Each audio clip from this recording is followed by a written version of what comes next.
안녕하십니까. 조세 전문 변호사 고성춘입니다. 오늘의 주제는 그래도 최악은 피해야, 최악만은 피해야 라는 주제로 말씀드려 보겠습니다. 우리가 지금 종부세가 문정권이 들어온 이후로 2017년에 1.8억이었어요. 그런데 지금 2021년 현재 8조 8조 6천억이다. 8조 6천억이다 이거예요. 이게 1조 8억이고 8조 6억. 어마어마한 거죠, 이게. 세금이 이 한 정권 5년 동안에 이게 거의 8배가 올랐다라고 한다면은 이거는 대단한 거예요. 네. 그래서 사람이 폭탄이라고 할 수 있다. 세금 폭탄이다. 이 8배를 증세한다는 거는 정권의 명운을 걸어야 돼요. 예전에 이제 박정희 정권 시절에 그랬지 않습니까? 부가가치세 그 증설 때문에 뭐 이렇게 정권의 11.6으로 또 연결되고 그런 단초가 됐다라는 말도 있지 않습니까? 증세한다는 거는 정권의 명운을 걸거든요. 왜? 누구든지 좋아라 하질 않거든요. 그런데 이 정권은 이거를 했어요.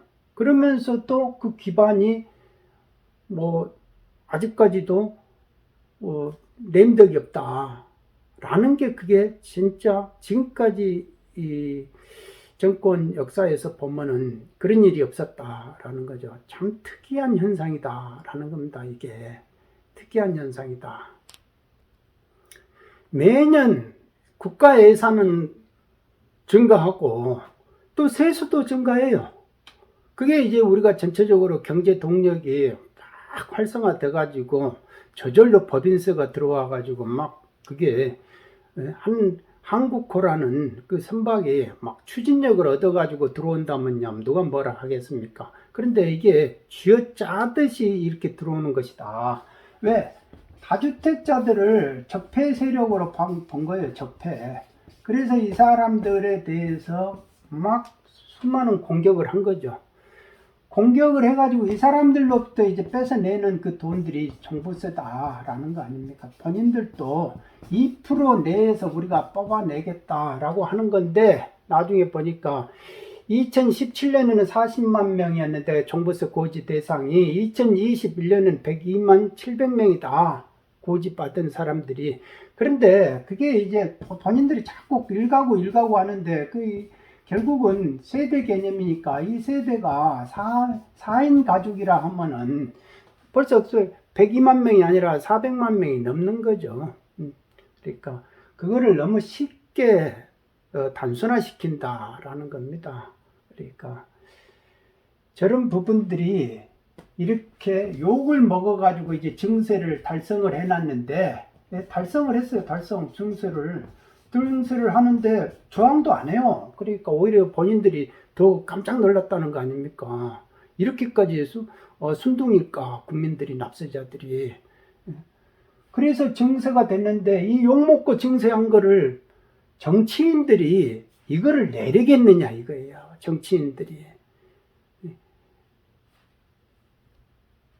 지금 다음 정권에서 세금이 어떻게 될 것인가 그게 초미의 관심사잖아요. 그래서 다 각자 여당은 여당, 야당은 야당, 뭐 여기 야당이 진짜 야당인지는 모르겠지만은 야1, 야2, 야3 이렇게 돼 있잖아요. 여기는 이제 윤이고 여기는 이제 아니고 여기는 이제 김동연이고 여기는 이고 이런 식으로 정해져 있잖아요.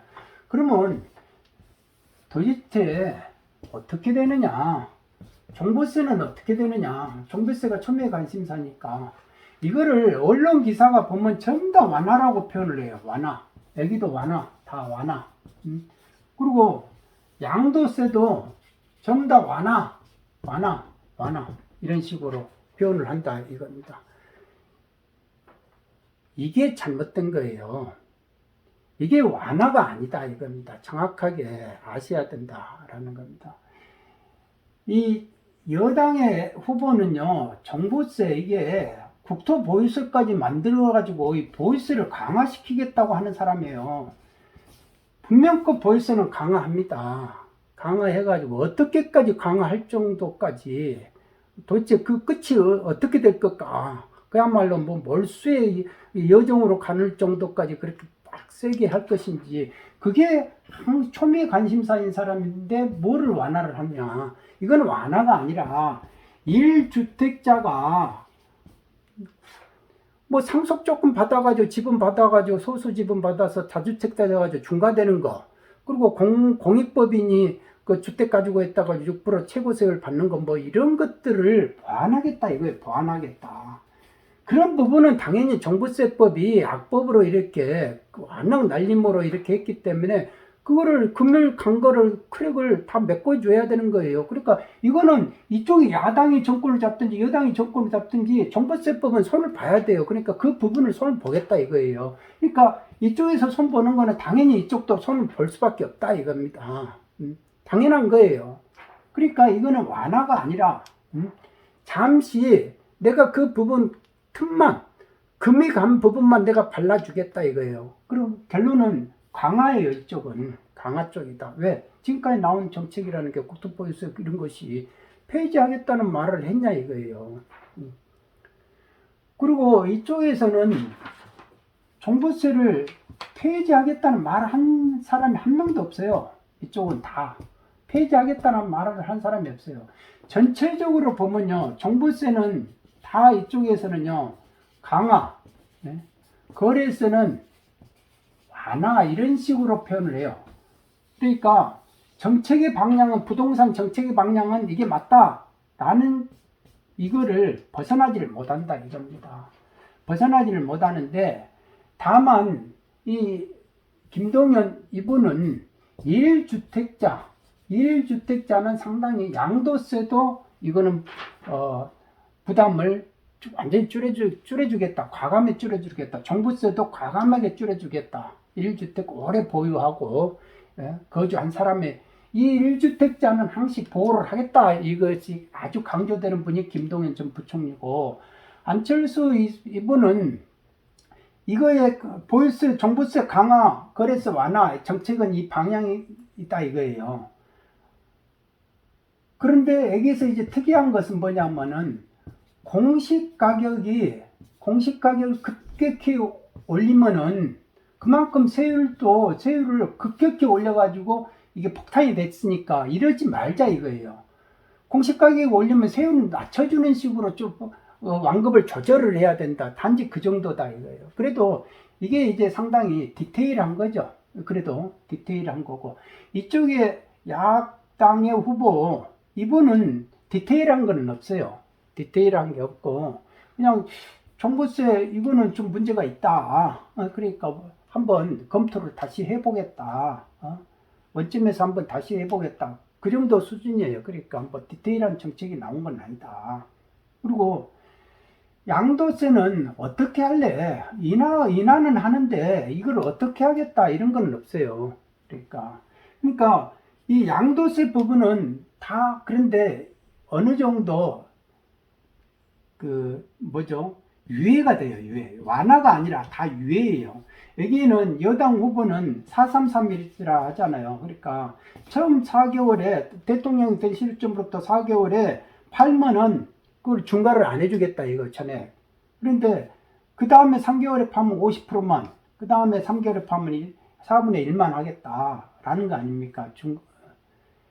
그러니까 빨리 팔아라 이거예요. 그런데 이쪽 부분은 이 안이나 김동연이나 이쪽 부분은 2년까지는 유예를 하겠다 이런 식의 언론 기사가 보여요. 그리고 이쪽은 유는 2년인지 뭐 1년인지 이거는 구체적으로 나오지를 않는다. 그런데 완화는 하겠다라는 이제 방향은 세 있죠. 그러니까 전체적으로 다음 정권에서는 여당은 종부세는 강하고 거래세는 잠깐 유예해 주는 거예요. 그리고 야당 이 사람들은 전부 다가 종부세는 강화하는 걸로 가되 다주택자는 강화한다 이거예요. 다주택자는. 그런데 1주택자는 완화를 하겠다. 부담을 완화하겠다. 이런 정확하게 표현하면 그렇게 표현을 해야 되고, 거래세는 완화가 아니라 거래세는 유예예요, 유예. 예. 그러니까 세율을 내려버려야 완화가 되잖아요. 근데 세율을 내리겠다는 게 아니고 중과하는 거를 한 4개월만 해주느냐 아니면은 8개월만 해주느냐, 그것도 차등을 줘가지고 해주느냐 아니면은 그거를 한 2년간 해주느냐 1년간 해주느냐, 이거예요. 그 이상 아무것도 없어요. 그리고 지금 이게 뭐 정책 공약으로 나올 만한 그거는 아니다 이거예요. 왜? 워낙 이게 예민하다 보니까 함부로 본인들도 함부로 냈다가 이래저래 욕먹는다. 이 사람한테 욕먹고 저 사람한테 욕먹으니까 그냥 두리뭉실하게 말을 한다 이거예요. 근데 여당 이쪽은 뭔가가 일관성 없는 말을 지금 하고 있다라는 느낌이 든다 이겁니다. 그러니까 통일성이 없다. 그러니까 그만큼 표가 중요하다라는 겁니다. 그러니까 표를 의식한다면요, 무슨 말을 못 하겠느냐 이거죠. 그러니까 정확하게 이 정책의 세금 정책의 방향이 다음 정권 분명히 종부세 강화하고 거래세는 유예다 이겁니다. 유예. 거래세가 완화가 아니야 유예다 이거예요. 다주택자는 강화시킨다. 1주택자는 조금 부담을 완화시킨다. 거래세는 당시 중과하는 거를 잠깐 유예를 시켜주겠다. 그게 8개월인지 1년인지 2년인지 그거는 아직 구체적이지를 않다. 그리고 여당의 경우에는 본인이 한 대로 다수당이니까 입법이 그대로 되겠지만 야당의 경우에는 입법이 그대로 안 돼요. 이게 법으로 만들어지려면 2년을 기다려야 된다 이겁니다. 다음 총선까지 다수당이 되기 위해서. 그러니까 아무리 저 청사진을 좋은 빛깔의 청사진을 내도 2년 동안은 또 버텨야 되는 거예요. 그런 부분이 있다라는 겁니다. 그러니까 대통령령으로 할 수 있는 것이 한계가 있다 이겁니다. 그러니까 그런 거를 묘수를 찾으려 해도 그렇게 대통령령으로만 할 수 있는 묘수가 그렇게 많지는 않다라는 겁니다. 우리가 선거를 한다는 거는, 민주사회에서 선거를 한다는 거는 축제거든요. 흐름을 바꾸잖아요. 흐름을 국민이 흐름을 바꾼다.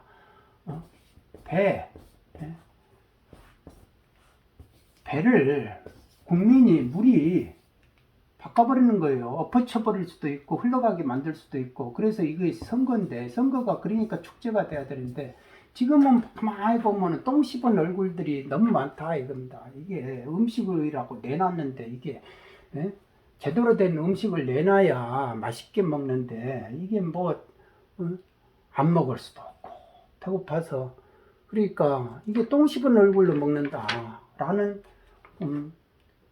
그런 형국이 아닌가 그런 생각을 해봅니다. 이 맹목이라는 말이 있어요. 맹목. 이게 이를 망자, 눈목자잖아요. 눈을 잃어버려요. 그러니까 눈목자. 그러니까 눈이 있어도 보지를 못한다 이겁니다. 그러니까 사리 분별을 못한다. 왜? 맨날 이 시비에 시달린다 이거예요. 세상을 보는 게 항시 시비고 본인의 입장에서는 항시 애증이다 이겁니다. 애증에 시달린다 이거예요. 그러니까 좋고 미워하고 뭐가 이게 참 옳대고 그러고 이거에 본인들이 시달린다 이게. 그러니까 그게 뭐냐, 자기식이다 이겁니다. 이 맹목의 유래가 보면은 소동파하고 관계되거든요. 소동파가 그렇게 음식을 좋아하라 했대요. 그런데 하양돼지가 그렇게 맛있었는가 봐요. 그래서 하양돼지를 하인보고 가져오라 해가지고 이제 잔치를 벌이려고 하양돼지를 잡았어요. 그런데 하양돼지 잔치상에 올리니까 사람들이, 초대받은 사람들이 역시 하양돼지가 참 일품이야, 최고야 이렇게 해서 맛있게 먹었는데 나중에 보니까 이게 하양돼지가 아닌 거예요. 하인이 가지고 오다가 잃어버린 거예요. 술 먹다가. 그래가지고 다른 일반 돼지를 가지고 이렇게 잡았는데 그거 하양돼지인 줄 알고 열심히 먹고 막 칭찬까지 한 거죠. 넘버원 이랬는데 나중에 보니까 하양돼지가 아니더라 이거죠. 그러니까 사람들이 그때 그거를 알면서 쑥스러워했다. 그래서 이제 맹목이다 라는 겁니다. 맹목이 왜 이게 무섭냐면은 추종을 해버려요. 그냥 무비판적으로 추종을 해버린다 이겁니다. 추종을 한다. 내가 좋으니까 뭐든지 그렇게 좋게 보이는 거예요. 좋게 보여. 내가 미우면은 다 미운 거예요. 그러니까 한마디로 말해서 왜 여당의 대표를 뽑냐 그러면 이 야당이 부패했다 이거예요. 부패한 기득권이다. 기득권이니까 이 사람들에게 가장 적대적인 사람이 여당 후보다. 이 사람이 그러니까 일을 잘한다. 그러니까 나는 더 나은 세상에서 살고 싶은 욕망을 충족하기 위해서 나는 여당을 찍는다 라고 이렇게 말을 하죠. 본인 입장에서는 그게 싫어 옳다고 보니까 또 좋아 보이니까. 그러면 이쪽에 있는 사람 입장에서는 야야야 이게 공산국가 되겠다. 공산국가 이게 뭐냐 이게 라는 식으로 본인은 또 이렇게 미워하니까 이렇게 비로 되는 거죠. 그러니까 동일한 현상을 가지고 시비가 많아진다 라는 겁니다. 그러면은 전체적으로 이 시비가 자기가 만들어내는 개념이고 애정도 증오도 원망도 자기가 만들어내는 개념이니까 이거를 내려놓고 가만히 객관적으로 한번 보자 이거죠. 사리 분별을 가지고 이게 하양돼지가 아님에도 불구하고 하양돼지라고 이렇게 내놨다면 주인이 내놨다면 진짜 뻔뻔한 거 아니냐 이거예요. 뻔뻔한 거죠. 그러니까 그런 뻔뻔한 사람들이 만일 정치를 하겠다라고 하면은 그거는 진짜 문제가 있는 거 아니냐. 왜 그런 점은 지적을 안 하냐 이거죠. 이런 시비를 못 가르느냐. 그냥 내 편이니까 나한테 이익이 되니까 그것밖에 더 있느냐 이거죠. 그런 걸 보고 맹목이라 하지 않느냐. 이 맹목이 그래서 상당히 위험하다라는 겁니다. 위험하다. 그리고 그냥 부분적인 부분을 일반화시키는 그런 현상을 가지고 온다라는 겁니다. 그러니까 방귀 낀 사람이 성질 내는 거예요. 자기는 맨날 거짓말하면서 상대가 거짓말하면 그렇게 기분 나빠합니다. 그리고 자기는 항시 실리 챙기고 이익을 챙기면서도 항시 이념이나 가치를 말을 하고요. 그리고 본인은 불공정하면서 맨날 공정을 말하고 상식적이지 않은데 상식을 말을 하고 막 그러죠. 바로 이제 자기 허물에 이렇게 들보 같은 허물을 못 보고 맨날 나무 먼지 같은 티만 가지고 그걸 확대 해석해가지고 막 이렇게 하는 거 아닙니까? 그러니까 그런 부분들이 참 안타깝다라는 겁니다. 그러니까 우리가 그래도 최선을 뽑아야 그게 축제가 되는데 똥 씹은 얼굴로 지금 뽑을 수밖에 없는 상황이다. 형국이다 라고 하면은 최악만은 피해야 된다. 최악은 배제를 해야 된다. 그래야 되지 않나 그런 생각을 해봅니다. 오늘은 여기까지 하겠습니다. 여러분 모두 건강하시기 바랍니다. 감사합니다.